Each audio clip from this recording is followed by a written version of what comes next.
Check. 1, 2, 3. You think I should just keep this on here as just keep it on the table? Like a little memento. Yeah, just a little memento. Like in remembrance of my wife's Ford Fusion that's sitting right out front that I still have that I remember every time I see. That's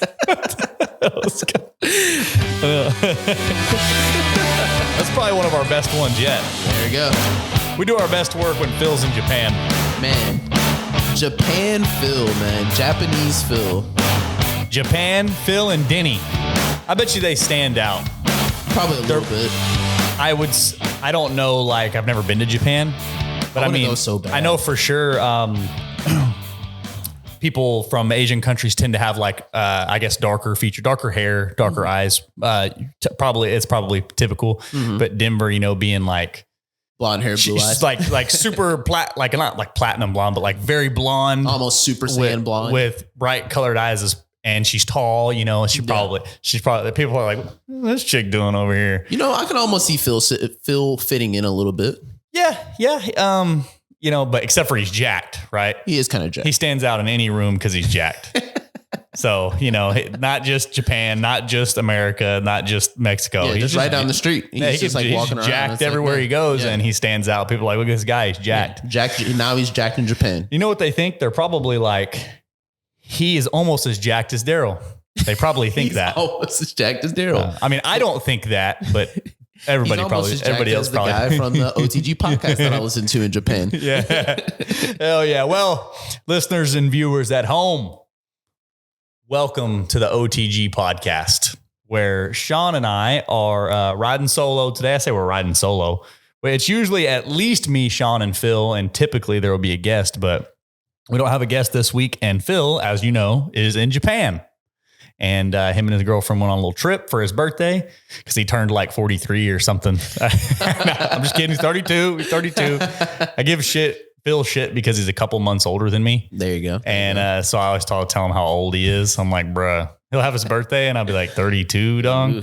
Yeah. And that's my favorite thing when someone's a little bit older. If I'm telling a story about them, they get older every sentence. Right. Yeah. I'm like, oh yeah, man, Shawn, dude, he's like 24, man. Yeah. Like, oh dude. Yeah. Last time me and Shawn, the 38-year-old. Yeah. 38-year-old Shawn. Yeah. They just get older and next older. thing you know, they're 104. Yeah. So we're by ourselves today. And, that's okay because, Shawn and I have some synergy. A little bit. We have some bromance. And when it comes to conversation, we've done a couple of episodes together. Yeah. So it's all good. Yes, Phil is having Phil here is like, so imagine you have a cake that's already delicious and it's all good. And then you have some icing that's delicious all on their own. Yeah.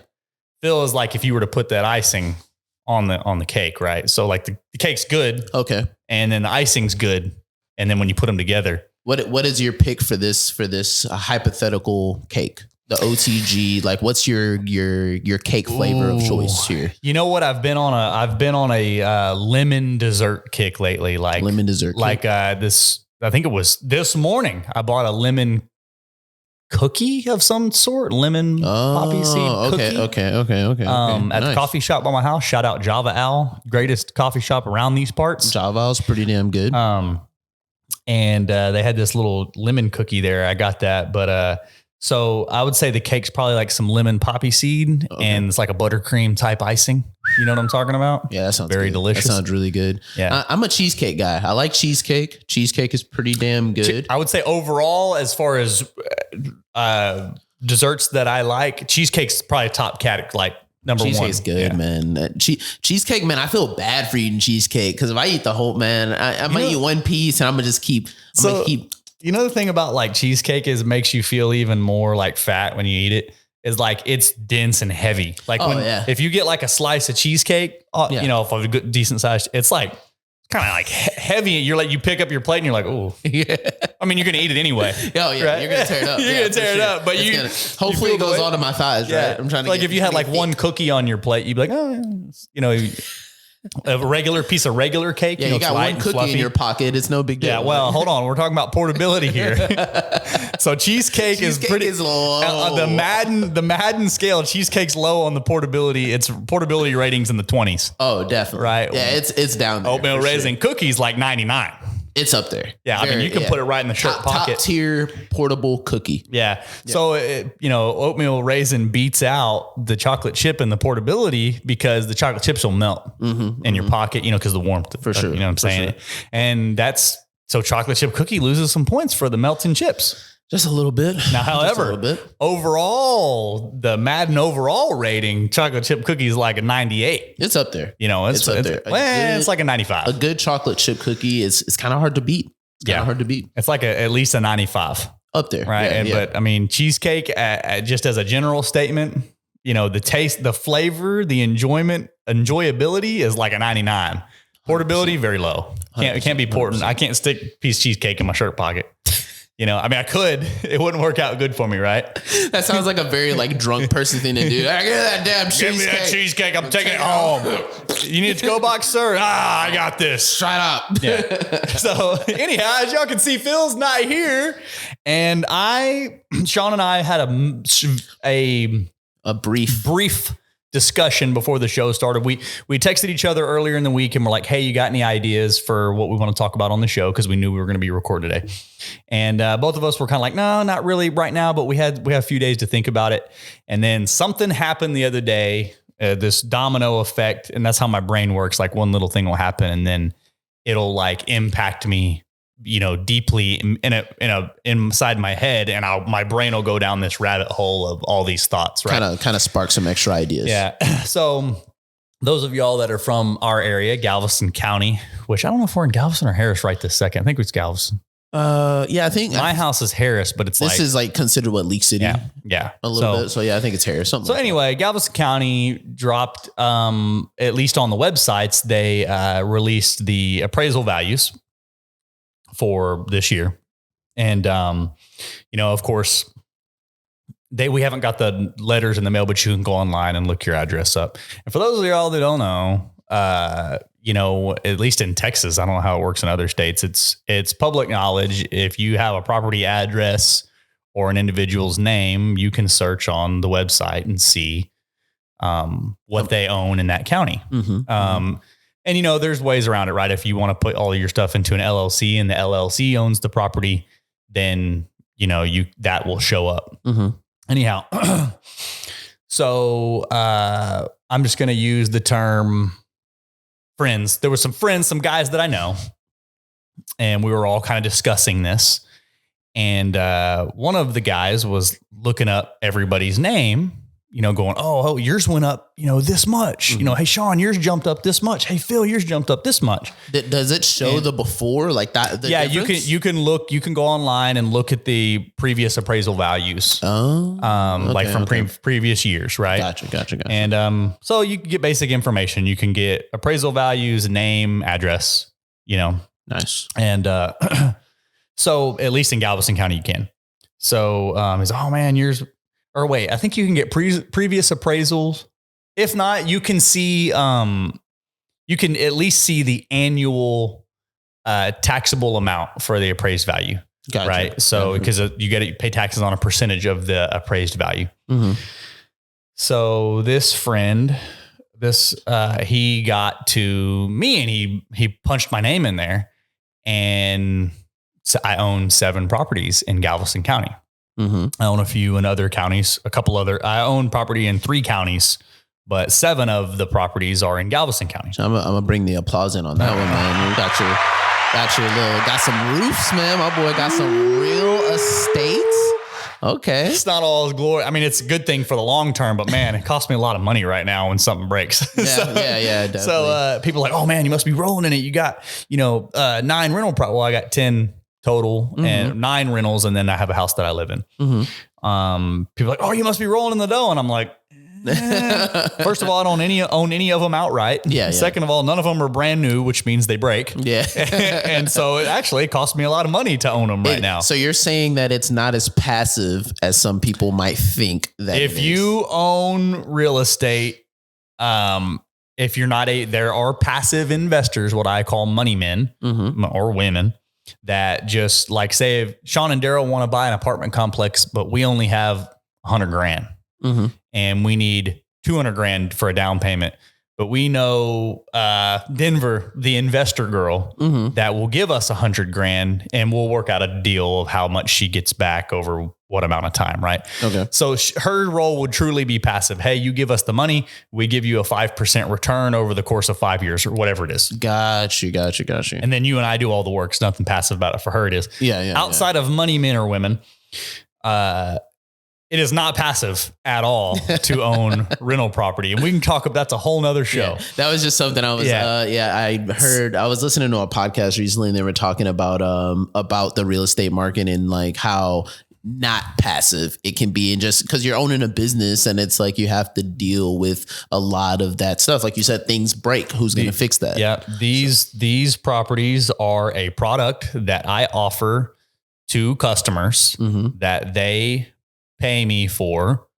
And along with that product comes a service that I am responsible for, at the very least, coordinating and paying for, right? If something breaks, I coordinate the contractor or I show up myself and fix it. Right. Yes. And whatever the bill is, I pay it and they just pay me their rent. Right. And so, renting, that's a whole other podcast we can talk about too. Renting is not a bad thing.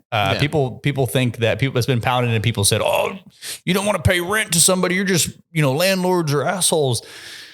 Are they? I mean, yeah. I'm sure that there are asshole landlords, and I know for a fact there are asshole tenants. Yeah. So there's bad eggs on both sides. Exactly. However, if you are a renter, you are getting a product and a service for your money. Me as a property owner, I'm subject to, the rental income comes in. I pay 90% of it back to the bank. I pay the insurance, the interest, the taxes, all of that. I pay for any and all repairs, any and all upgrades. And that generally, at least when you still owe a mortgage on the property, costs more than what they're paying me in rent, right? Depends on what breaks, right? Yeah, definitely. If the AC system goes out, AC system goes out, $8, $10, $12, $15,000, depending on the size of the house, right? If probably a foundational issue can be something that can be really costly. Yeah. Plumbing. Now, if you got like a dripping faucet, that might only cost me $100, for a new faucet or to have somebody look at it or whatever. Drain backs up, get a plumber over there, cost me $100. But if you need new pipes, different. It's like, So anyhow, there's a lot that goes into it. Tenants, you're receiving a product and a service for your money, and that's not a bad thing.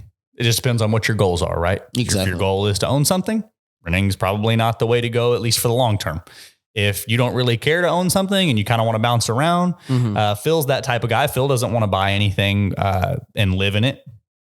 So he rents and he moves around a little bit, because that's what he likes. Yeah. And, like you said, it works for different people. He's renting this house from an individual. And he pays for a product and a service from that individual. And in return, we have the compound. Yeah, we have the compound now. This, by the way, this house is like 1.5 million square feet. 1 million. So anyhow, this guy that I know we've been off track. Dude, this is cool. I love being on a podcast where it's all about talking. You can just go off track if you want. Yeah. Because I always go off track. Anybody who knows me knows that. So this guy looks up my name. He sees my 7 properties in Galveston County. It spurs this conversation. And one comment, I don't remember exactly which one, because there was a few different conversations that happened that day at work. There was one with one group of guys and one with another group of guys. And I got involved in both because they asked me some questions. And basically it was like, man, you own 7 properties and there's a lot of comments made. I'm just going to talk about 2 that kind of caught me. You own 7 properties, oh man, first of all, there was Mr. Mr. Moneybags. Mr. Moneybags. And it's like, it's costing me a lot of money. Yeah. But, one of the first, comments was, man, that's not one of the first, one of the ones that kind of caught me was, kind of like something along the lines of, hey, that's kind of cool. Yeah, I've always wanted to do something like that. In the future, I'm going to start thinking about, doing some stuff like that. And, I got this going on and that going on. And, but I mean, yeah, the market this and the market that, and you said something in a minute ago, people will find 15 different reasons why to not do something all the time. So I'm thinking, I'm listening to him talk and I'm like, he's telling all the reasons why he can't start right now, but he's going to. And this individual is older than me, which I'm 31. So, and I'm just thinking to myself, this is point number one.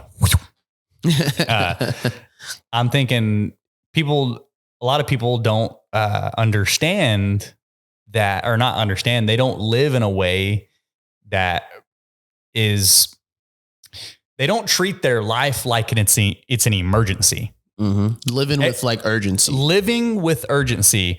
You need to, of course, enjoy and be grateful for what you have, but there has to be consistent urgency in your life to at least a small amount to improve, to move towards whatever goal it is. Because newsflash, you got one life.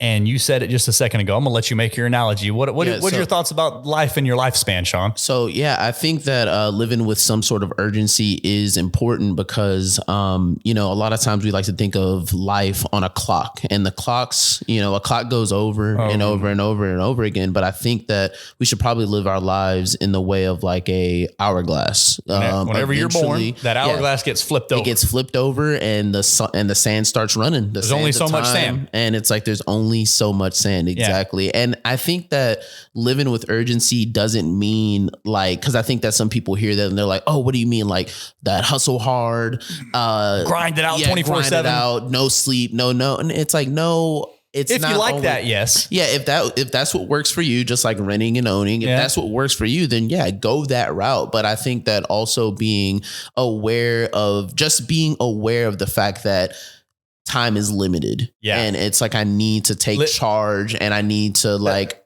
do something pushing toward, once I get a chance, let me do something that's pushing towards something that I really want to do. I can work I can work a 9 to 5 or I can work whatever job as long as I'm making the push towards that. Some people will think, oh, I need to work here and then I'll do this other thing. Yeah. And then it's like, it shouldn't be and then it should be like, and also. Yeah. And also. Yeah. So you said something really cool. And so if we're living with urgency does not do it for you, right? As far as a saying, you said live in a way that live your life while understanding that your time is limited. And you don't know when that time is. Take me, for example, my dad died in a car accident. 1 second he's here, 1 second he's gone, right? Yeah. Anything insane. He was planning on doing the next day. Oh, I'll get to it tomorrow. Oh, I'll call this person on Monday. I'm going to get in the gym on Monday. I'm going to quit smoking at the new year. Lights went out, bro. 1 second. Yeah. And he didn't know. Right. So I'm not saying that those were his commitments. I'm just saying it gave me that perspective when he died. Like, damn, somebody hit the lights, God hit the light switch on his life and boom, it's over. Instant. Yeah. And you have to live in a way where you understand that your time is limited. So yeah. And you also said, okay, this is the goal that I want to get to. And there's a lot of steps I have to take between there. And maybe this 9 to 5, getting this 9 to 5 is step number 1. Step number 2 is saving the money.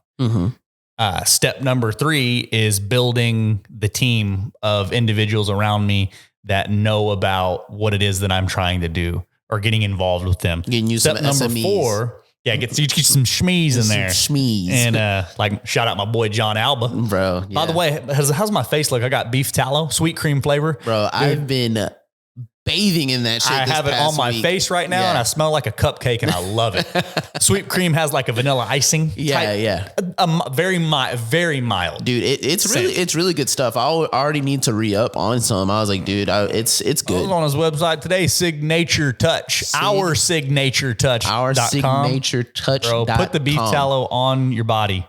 Shout out. So everywhere. Man, I don't even know. I got lost, man. But no, we were just talking about, just like living with, the steps you have to take to get to the thing that you really want to get to. So you get the 9 to 5, you start saving the money, you start building the team around you and saving the money. Right. And then you take whatever it is. So let's say the goal is to own an apartment complex. Right.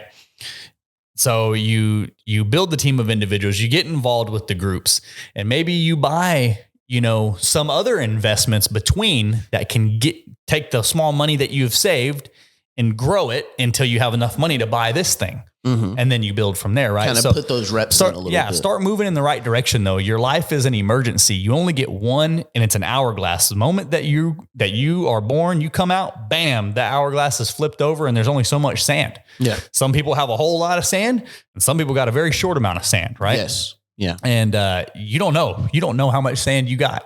Yeah. And so live that way. I've seen this in like different forms of media, cartoons, anime and stuff like that. If you could know when it was your time to go, would you? I wouldn't. You wouldn't check? I wouldn't check. Dude, if I had the choice, I don't really know. I mean, I've always, like, some days I'm like, man, you know what? Hell yeah, I would check it just so I know. But then other times I'm like, dude, what if it hits and it's like, bro, it's tomorrow? Yeah. What the fuck? You know what I'm saying? Like, yeah. So, I wouldn't check because I like to think that now I live in a way that is, I'm doing everything I can every day to better myself and help those around me and move the needle forward. No matter what. No matter what time you got. And so even if I like to believe that I am doing the right things now, I haven't always in my life, but I'm doing the right things now that are conducive to my values and my faith and what I believe in and where I want to go. And I would keep, now, of course, there's some things like if I knew I was going to die tomorrow, I'd make sure I call my mom and, make sure I get my will notarized and all that, which I already have. Yeah. But you know what I'm saying? Like, I like to think that. So I don't know. Yeah, I agree, man. And so live your life like it's an emergency, because it is. You only get one, and you have to take I can go on and on. I'm gonna give a few examples here. If you want to run a marathon, that's 26 miles. You got to run one before you can get to 26. You got to run half before you can get to one. You got to take one step before you can get to however many it is to run a marathon. For Phil, it's like 6 steps. For me, it's like 16,000. So if you want to lose weight and you want to lose 100 pounds, you got to lose 1 pound before you can get to 100. You got to lose half a pound before you can get to that 1. You got to lose a quarter of a pound before you can get to that half pound, right? Exactly. It's like a lot of it, I guess, can all be summed up to just starting. Just start. You have to begin. Yeah. You have to get going and constantly make decisions that are conducive to your goals in life, right? Whatever it is, wherever it is that you're trying to go. And I love the fact that everybody in the world is different and everybody's on a different path to whatever their goal is, right? 100%. I can respect that and appreciate that. And that's one of the main things that I love about America, right? You can make that choice, right? And you can start doing there's some stuff that needs to be debottlenecked and there's some problems going on, but like you can control a lot of things in your life. Yeah. And, people don't think that they can. So, and they don't act like they can. I mean, if you want to bench press 500 pounds, you got to bench press 100 before you can get to 200, before you can get to 300, before you can get to 500, right? And I like what you said there. A lot of times people think that they don't have as much control over their lives than they really do. And I think that we need to kind of dispel that, because I think we have so much more control. Your upbringing, color of your skin, your gender. I think that there's a lot of things that people like try to put in front of actually trying something and doing something. And it's just like, oh man, dude, I can't be around those rich people in Houston, man. I can't be shooting with them. I'm from Galveston. I can't do all that. Blah, blah, blah. Why? Yeah. Why can't you? It's like you can. You're just giving an excuse. If you don't want to do it, just say you don't want to do it. Exactly. If you don't want to do it, just say you don't want to do it. Bro. You just touched on a very, very, very I'm going to say that's a problem in our culture of the world, especially of America, though. The problem is self-limiting beliefs based off of XYZ things, complexion, upbringing, city or area of origin where you came from. Right. Your mom was this, your dad was that, your teacher said this, your counselor told you not to be a photography. Yeah. Fuck off. Yeah. But it's like, just do it. Are there going to be assholes along the way that may go, Shawn's from Tech City, poor kid, and he can't be chill. Maybe. Yeah. But those are one-offs. If you're going to have those same assholes from your city. Yeah. It's insane. If not you, then who? If not now, then when? Exactly. Right? Yeah. 100%. Man. Don't put off what you can do right now for tomorrow or the next day or the next day or next week or next year, because tomorrow may not ever come. It's not promised. It's definitely not.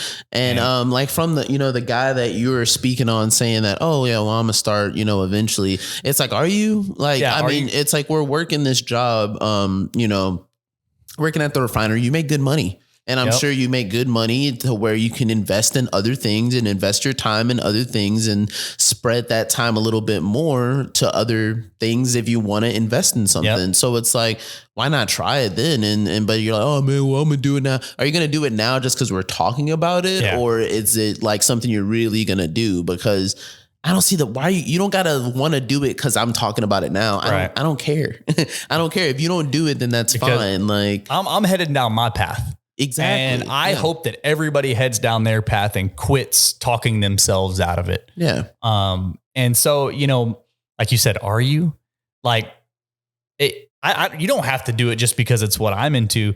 I just decided a long time ago, many years ago, that I wanted to be what I call, this is my own. I've never heard anybody say this. I usually will plug a podcast or an individual if I hear them say this. This is what my brain thinks. I want to be, one of the guys at work was like, you got this drive in you want to be rich and this and that. And I'm like, rich would be great if I could be a multi-billionaire Elon Musk style, right? That would be phenomenal. But that's not what drives me. I want to be time rich, as in I own all of my time right now. The refiner that I work for owns the 40 hours a week that I work there, plus the weekends that they need me, plus the turnarounds where I work, 50 nights in a row, plus the drive time to and from, plus the preparation on Sunday afternoon that I have to make sure my clothes are washed and my food's prepped and everything. They own all that time. Right. Yeah. And in exchange for that time, they give me money. So I decided a long time ago that time is the most valuable asset that any of us have. You can have $1 trillion. It'll never be more valuable than time, your time that you have here. With all that money, you can never buy an hour back. You can never buy more sand for your damn hourglass. Yeah. I can't think of hourglass. You can never buy more sand for it. Yeah. I believe that when you're born, there's a timestamp and that's what you got. Yeah. So I wanted to be time rich. And so my brain being the way that it is, okay, well, how can I do that? I need something that's paying me that my time is not attached to. So a high paying job is a great thing, but it is not the answer to that question or to that problem that I'm having. However, that high paying job, you said it a minute ago, or good paying job, depends on, it's relative to the individual. High paying, depending on who you are. Some people think 80 grand's high paying. Some people think 500 grand's high paying. Some people somewhere in between. So a good paying job can help me save the money that I need to invest in something that can get me to that goal. Now you can buy your time back. I can start to buy my time back if I if I am good at my job and I show up and I do what I'm supposed to do every single day, and they pay me more and more and more slowly over the years, I can save that money that they're trading me for my time to start to buy my time back from them or whatever else. Right. And so fast forward, the snowball builds. I realized that I wanted to own real estate so that the real estate would pay me majority passively, especially if I hire a property manager. Then it becomes passive, right? Yeah. Now I'm paying a premium for that service. However, then it's passive. So, step one is to build my career, because hey, I'm just a poor kid from Tech City, dude. San Leon before that. If anybody's around here knows ever been to San Leon, don't go. But I don't got a rich great aunt that's going to die and give me $1 million. Exactly. Yeah. My dad died with nothing. He was his last paycheck. His boss gave me his last paycheck, and that was it. Yeah. Which was like $700 because he only worked part of a week. Right. There you go. And, my mom, she's not rich, man. And I'm not being a hater. I'm just saying the facts. I'm not sitting around waiting on an inheritance. It's not going to happen. Yeah. So I gotta get the money myself. Start with the job. How do I get the high paying job? I make myself as valuable as I can so that they are inclined to pay me the maximum amount, so that they will continue to pay me more and more to keep me there, because they value me, because I bring value to the table. I can take that money, start to invest it, buy my time back, to where eventually you can just be like, all right, see you later. Recenter and refocus. And the goal is never to not work, right? Yeah. I want to have the real estate paying me in the background while I'm working on other things. Working on other things. And the goal is ultimately to help others, right? To start some type of business that, yes, will pay me, but will help others, right? To be involved in other activities and businesses and groups that can help serve others from a wide range of things, right? Volunteering at the animal shelter, walking the dogs, to talking to people, newcomers who want to get started in real estate, because I've been down that path and I know. Or opening your own animal shelter. Get some dogs adopted or get some pets adopted and other things like that. I mean, maybe inventing something that can solve a problem that somebody's having, right? But I get that time back because I'm building myself up and I'm slowly moving towards that. Exactly. And nobody's coming to save you. Nobody's going to do it for you. Right. Man, I think that all the time. No one's going to come and save you. Like people talk about it all the time. It's like, when I get a new boss, or when I get this new job, or when we get a new president, or we get a new governor. Yeah. Ain't coming to save you, bro. Yeah. Now they may improve conditions slightly one way or the other, depending on how you look at it. But they're not coming to save you. Yeah. No one's coming on the white horse to save you. Yeah. It's like you have to be your hero and save. Dude. You got to, save yourself. And a lot of that comes down to being just, like you said, aware of the time that you have and actually trying to build something. And because that's one thing too, people want to blame their jobs a lot.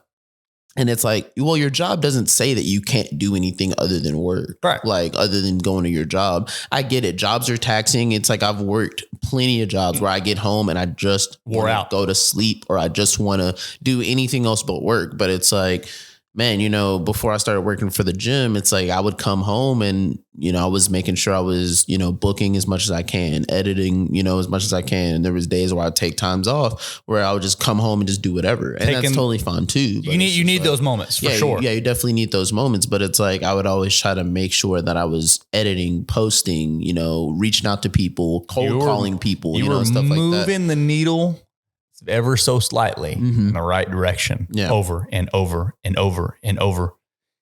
Even if it's a fraction of a percent, you're moving that needle just a little bit, and you do it 10 times a day, and then a year goes by, and then 5 years goes by, And then what, you know what I'm saying? And as long as you're moving forward, it's like you're good. You know, as long as you're moving forward, and if you're not just sitting there just waiting for, something that gets me, talking about people, being saved or something like that. I have a lot of people that'll ask me about like camera recommendations and stuff like that.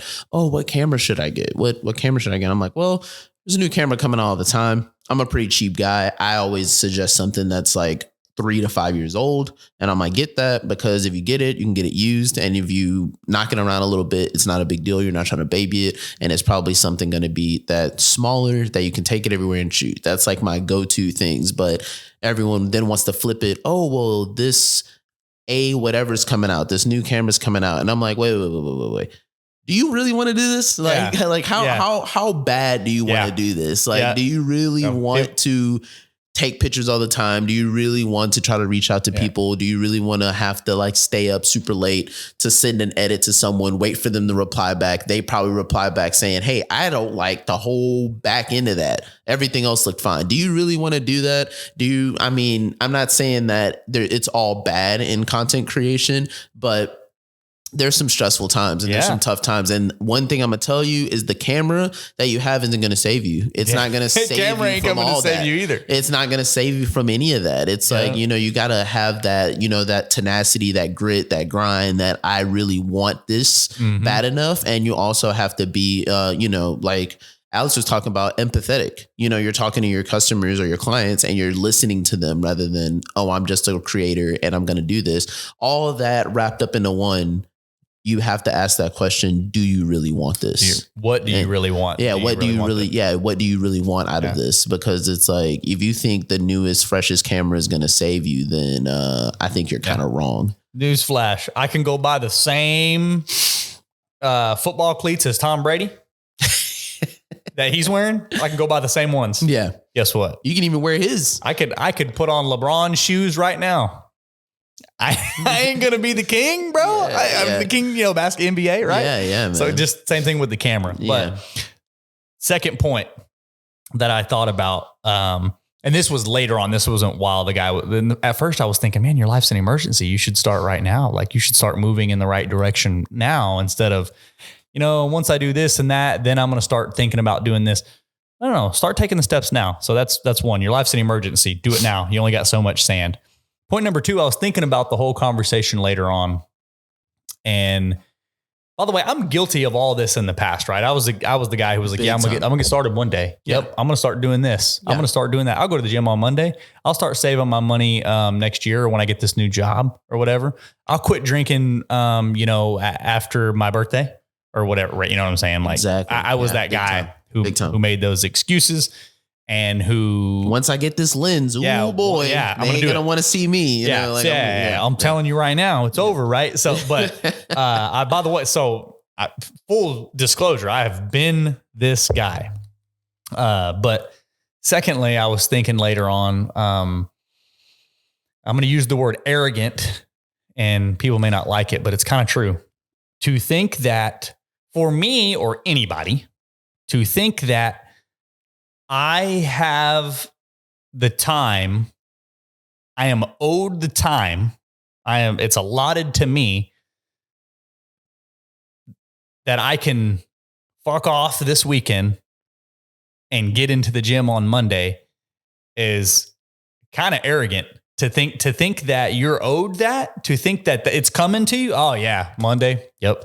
I'm definitely going to start on Monday. How do you know that Monday is going to get here? How do you know you're going to make it to Monday? I have no idea. That's kind of an arrogant thought, right? That to me, I believe in God. Some people may not, but the people that believe like I believe, to think that God is going to give you that time, that he owes it to you, or it's just you're taking it for granted. Oh yeah, I'll start Monday. I'll start at the new year.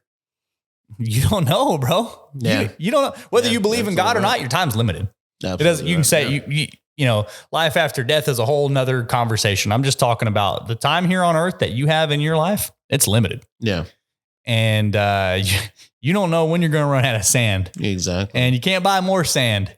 So to think that you have until next year or your birthday or Monday or whatever, oh man, you're not owed that time. You don't have that time. So it's kind of arrogant. And like what John was talking about too is John Alba? Yeah, John Alba on the episode that just came out. Yeah. By the way, go listen to the episode with John Alba. I mean, it doesn't hurt that he's handsome. Yeah. I mean, on top of all the other cool shit he's doing. Yeah, man. But what he was talking about, and something that I really liked, is he was talking about stacking those small wins. Yes. And it's that's the moving the needle a little bit at a time. Those are the small wins. Yeah. That's how I feel I work better, is just very momentum based. Mm-hmm. If I can just get this going and get that going, and then you're kind of rolling and rolling, it's like, oh man, this is working out. And now I'm at this level. Get more confident. Now, exactly. You're more confident and you're just moving better with what you want to do. And you just feel better in these certain rooms that you felt a little bit less confident in. And it's just like, once you start, some people, they just can't be stopped. You're like the juggernaut. You know what I'm saying? Like Somebody rolled the snowball down the hill. Exactly. Once bigger and bigger and bigger. Yeah. Once you get to moving, then it's like, you can't be stopped. And it's like, but some people get so stuck on starting sometimes. And I think that we get so like roped in just to the security of like,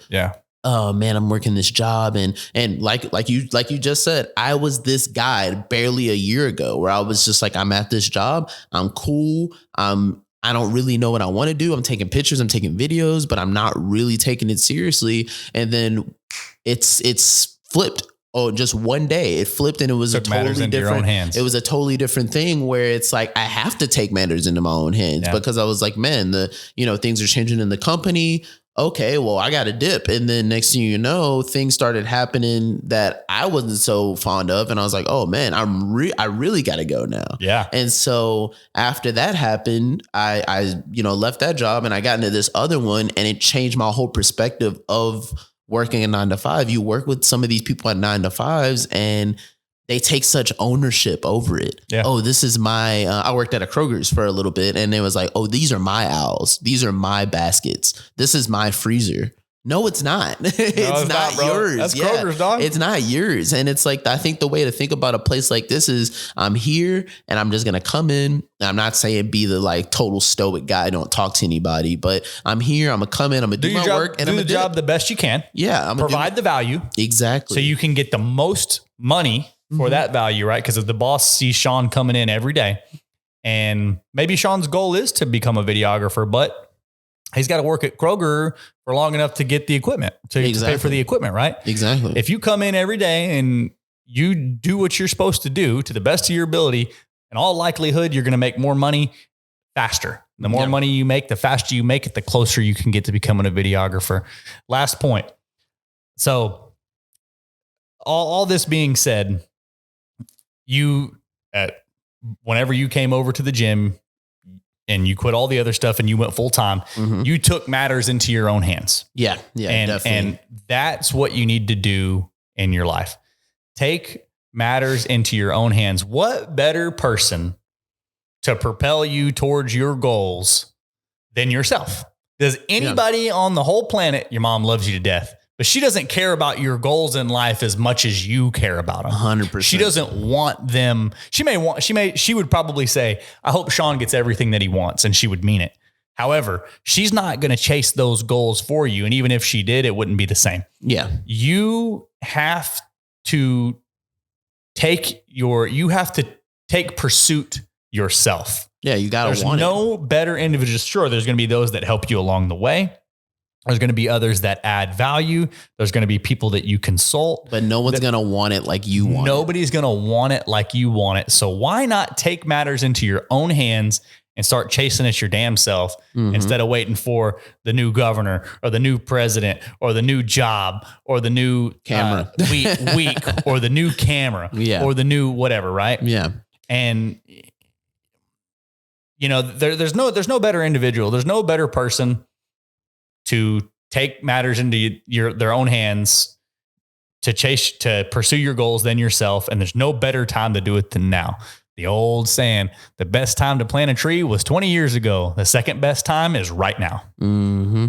Think about that. Yeah, no, definitely. So 20 years ago, I wish I would have planted, one of my biggest regrets is being in middle school during the 2008 housing market crash instead of being out here investing. Right. And I feel like in with things like that, like, investments in markets, different, like, changing markets, people use that excuse a lot too. Yeah. Oh man, I would get into real estate, but dude, it's so high right now. Yeah. Well, that's exactly what one of the guys that I'm talking about told me the other day. Yeah, I think the question should be, interest rates and the prices are too high. Sure, they're a little crazy. You can get creative though. You can still be taking other steps other than buying something right now. You can be saving that money, figuring out ways to make more money, building a network of people, talking to people who have a team around them that know about real estate. If real estate's your goal, right? Yeah. Ask the questions instead of just blocking it off. Okay, the real estate market's too high. I'm not going to invest. I'm not even going to talk to anybody about it. I'm not going to call a realtor. I'm not going to hit up Daryl. I'm not going to hit up, anybody that may be able to add value because, it's just not a good time to buy right now, which may be true. You can still be moving that needle. You can still be getting other stuff in place.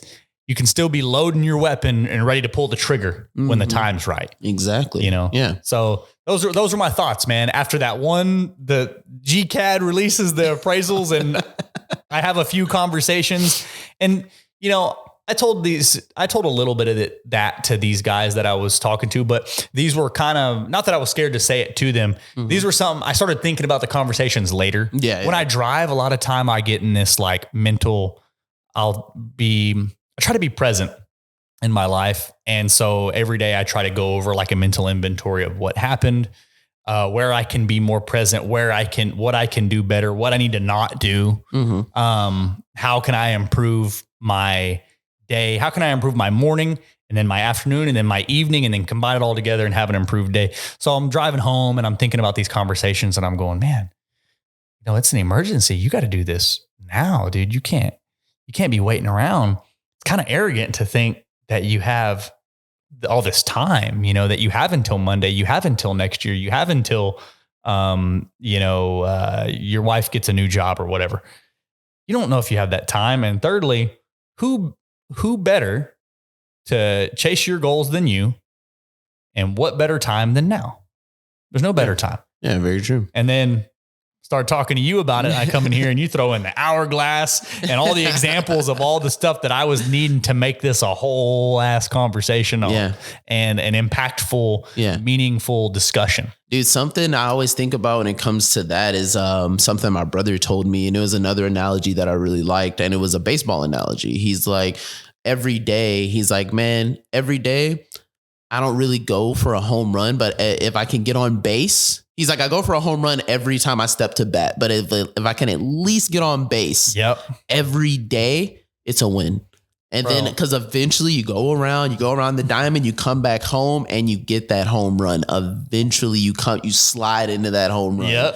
Or you might have a day where you come up to bat, hit a grand slam, and you bring everybody in. It's like, but as long as you're going up, as long as you're stepping up to bat, singles count, baby. Singles count. If a walk counts, right? Exactly. It takes discipline to not swing the bat and get the walk, right? Yeah. And if the Astros came up to bat one inning and the pitcher walked 6 guys in a row, we're going to score at least 2 runs, right? At least. And then somebody comes up and hits a single while the bases are loaded.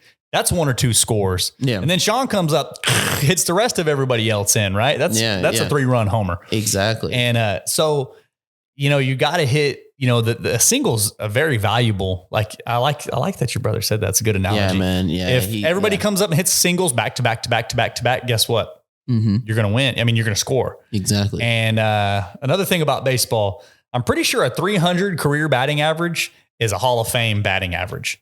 And 300 means you hit every 10 times you went up to bat, you hit the ball 3 times.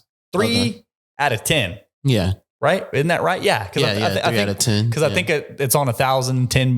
If you hit 10 out of 10, you bat 1,000. If you hit 0 out of 10, it's a 0. Okay. I'm pretty sure that's how baseball works. Gotcha. Either way, if 3 out of 10, man, 30% of the time. That's a big number. That's a big number, man. So, but the point is you don't have to hit it 100% of the time. You don't have to hit a grand slam every time you come up to bat. So Yeah, I think that's what holds some people back, though. Yeah. That's what keeps people in the dugout. They're like, man, if I'm not going to the bat and I'm gonna just grand slam it, bases loaded every single time, then I don't even want to play. Shoulder felt a little funny during batting practice the other day. Man, I'm gonna sit out. I don't think I got the right bat. Yeah, I don't think I got the right bat. These this time cleats, around. I think that my right cleat doesn't fit me as well because my feet are two different sizes. Yeah, I think my jock strap is a little tight. It's a little snug today. So sorry if I ranted. I planned on coming in here and jamming this episode out like, hey, this is what I'm thinking. Shawn and I have a quick discussion and go and we're out. Boom. Yeah. But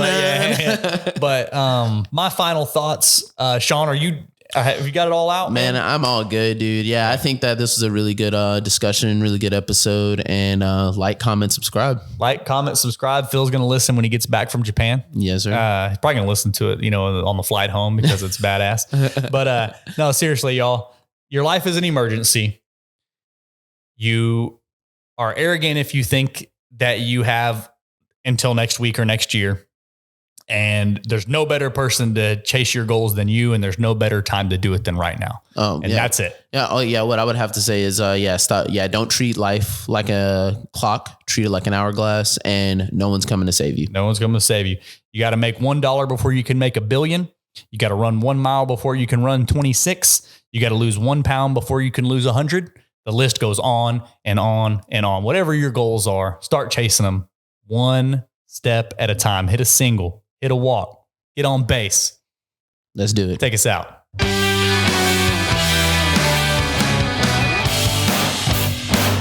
a good episode. I feel pretty good right now. Yeah, I'm digging it. I think I might get on my Instagram story and rant. To all 200 of y'all that follow me, listen up. In the car. And there's like 70 of the 200 that aren't even real. They're like fake accounts that follow me. Go. But whatever. Y'all follow me, man. At OTG.Daryl. There you go. DARRYL, which is the only way to... Isn't it funny how my name's Daryl and your name's Shawn? And Phil's name is Phil. And Phil's name is Phil. Well, Phil's... You and I spell our names right. Mm-hmm. There's only one way to spell Shawn. And my SHAWN. That's Shawn. You can make an argument for SHAUN. Yeah, that's maybe. Definitely Shawn too. Yeah, it's definitely the sound. SEAN? That's not Shawn, that's scene. That's okay.